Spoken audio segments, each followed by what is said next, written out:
first chapter describes the males that live in Guyland and some of what their lifestyles are like. Guyland is a stage between adolescence and adulthood, and males who live in it are ages 16 to 26. Most of the guys are white middle-class males that are in college or college-bound. These males have social class and race give them privilege to live the way they are because they have enough money to do so. Chapter 2 explains how adolescence is starting earlier in each generation and how adulthood is happening later. This allows the males in Guyland to make adolescence last longer. The economy has affected this because it is harder to get a job, so people are forced to go to college and stay there longer to get a higher degree to find a job. In Chapter 3, it discusses the Guy Code, which is the rules that Guyland follows. Our society stresses masculinity at a very young age, and it lasts throughout males' lives. They also discuss the culture of entitlement, silence, and protection. When the boys do something wrong, such as hazing or violence, to prove their masculinity, people rarely say anything because they may be too scared to break the Guy Code, or they try and make the situation seem acceptable by saying boys will be boys, which is essentialism. In Chapter 4, it explains how high school affects boys. By high school, the Guyland is already in effect. Some boys try and find to prove their masculinity by being violent, and when boys don't act masculine enough, they are targeted and bullied by their peers.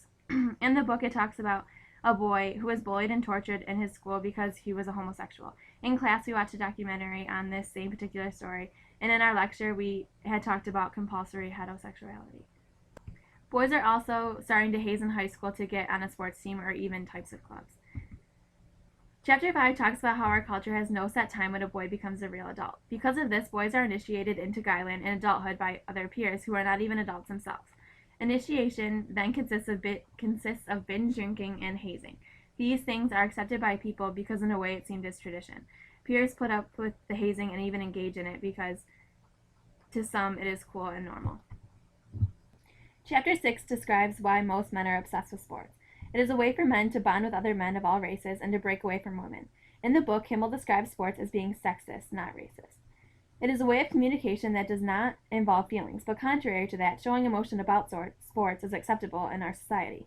Fathers also play a huge role in boys' lives, and sometimes sports is the only way they can bond. In Chapter 7, it talks about how another way for men to bond is through their toys or possessions. It's an easy way for them to talk without talking about their emotions. Another escape can be video games. The book discusses the link between violence and media. Does media cause boys to be more violent, or is media violent because it's reflecting our violent society?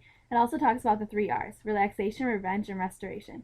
Relaxation being the weight of adults' demands. Revenge is something you thought was yours, but someone else controls it. And restoration to your rightful position in the world. Chapter 8 discusses how men use sex and their lack of relationships to show their masculinity. Guys will sleep with as many women as they can to seem more like a man. If they do have a relationship, they put in as little effort as possible to be less vulnerable. They also use pornography as a way of reassuring masculinity. In Chapter 9, it explains that because guys in Guyland just hook up and don't engage in real mature relationships, they are unprepared to start actual relationships after college. It talks about how double standards between men and women and how saying you hooked up with someone helps their reputation because the word is so vague. But still, most men in this hookup phase still plan on getting married and having a family, just not yet. They're putting it off. In Chapter 10, it describes rape and why it happens. Guys feel that they are entitled to getting a girl, and even when some are told no, they keep going because they are told younger that even when girls say no, they actually mean yes. The culture of silence and protection is why many guys get away with this. When another guy sees this and feels like he should stop their friend and a girl from having sex, they stop themselves because it's breaking the Guy Code. And when some girls are raped, they say nothing because they know the guy who did it or they feel like it's their own fault. Chapter 11 talks about the women in Guyland and how it affects them. Kimmel claims that girls haze and do other things to impress boys, which I personally don't think is true. It also describes how girls are trying to make their own kind of Guyland and trying to live within it. The book states that girls can either be a bitch or babe. A bitch being a girl who does not model herself on what guys think of her, and a babe being a girl who conforms to what guys' visions of a girl. Chapter 12 is about all of Kimmel's conclusions on how to fix Guyland. Kimmel suggests that parents should not raise their kids by pretending that they are not involved in their activities. For example, most schools and parents in America preach abstinence, even though the rate of teens that have sex has increased over the last few decades.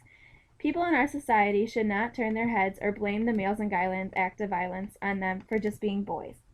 The culture of protection and silence should be put to a stop in order to fix or stop Guyland.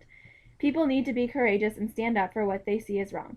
Guys need to maintain enough friends to prevent them from getting pressured into the ways of the boys who live in Guyland. Manhood is different for every male. For some, adulthood comes easy, while others drift into it eventually.